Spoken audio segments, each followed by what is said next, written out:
Good afternoon all students. तो जैसा कि आप सभी जानते हैं, सिक्स्थ क्लास आपका चैप्टर चल रहा है थर्ड। ठीक है, तो आइए चैप्टर थर्ड के अंतर्गत मैं आपको पढ़ा रहा था फाइबर्स वगैरह के बारे में। तो आइए आज इसके बारे में पढ़ते हैं।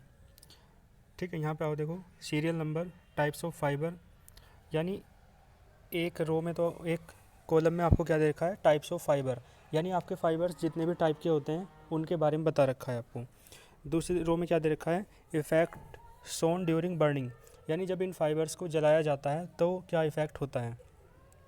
और तीसरे में दे रखा है रिजल्ट ऑफ बर्निंग, यानी जलाने के बाद क्या शेष बचता है ना, वो इस कॉलम में आपको देखना है। ठीक है, तो आइए देख लेते हैं। तो देखो उसने क्या कहा, फर्स्ट है आपका कॉटन। कॉटन आप जानते हैं, कॉटन का कपड़े होते हैं ना कॉटन के, तो कॉटन को यदि आप जलाओगे तो बर्न्स विगोरसली। देखो विगोरसली का क्या मतलब है, यानी बहुत तेज़ी से। तो जो कॉटन होता है बहुत तेज़ी से जलता है। No bead is formed, bead का क्या मतलब है, यानी कोई अवशेष जलने के बाद जो बचता है उसे अवशेष कहते हैं या बेड कहते हैं। तो यहाँ पे रुई के कॉटन के जलने के बाद कुछ भी शेष नहीं बचता है। ठीक है, सेकंड देखो, सेकंड है सिल्क या वूल। सिल्क है ना, सिल्क माने आप जानते हैं कपड़े होता है एक सिल्क का, और वूल ऊन को कहते हैं। तो इसमें देखो बर्न्स स्लोली। ठीक है, ये क्या होता है, बर्न्स माने जलता है, स्लोली माने धीरे धीरे। ठीक है, and give the smell of burning hair.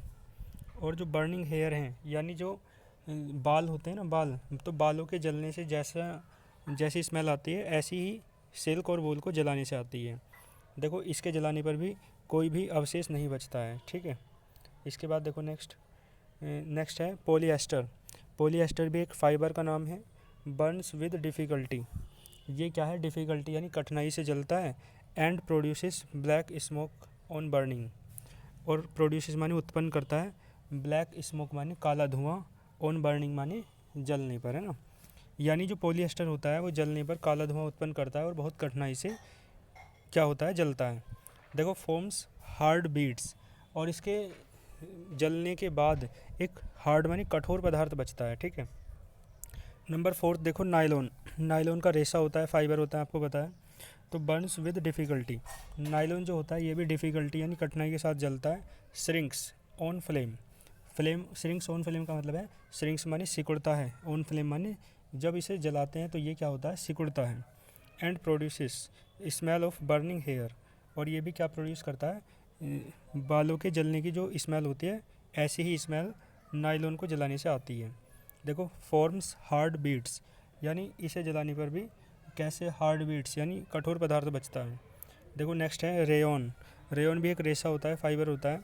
तो देखो burns readily with smell of burning paper. Burns माने जलता है, रेडली माने तेज़ी से, with smell of burning paper, यानी जब पेपर जैसे जलता है ना, कागज़, उसी प्रकार की स्मेल आती है जब आप रेयन को जलाते हैं, और इसे जलाने के बाद कुछ भी शेष नहीं बचता है। ठीक है, no bead is formed. Next है आपका एक्रिलिक।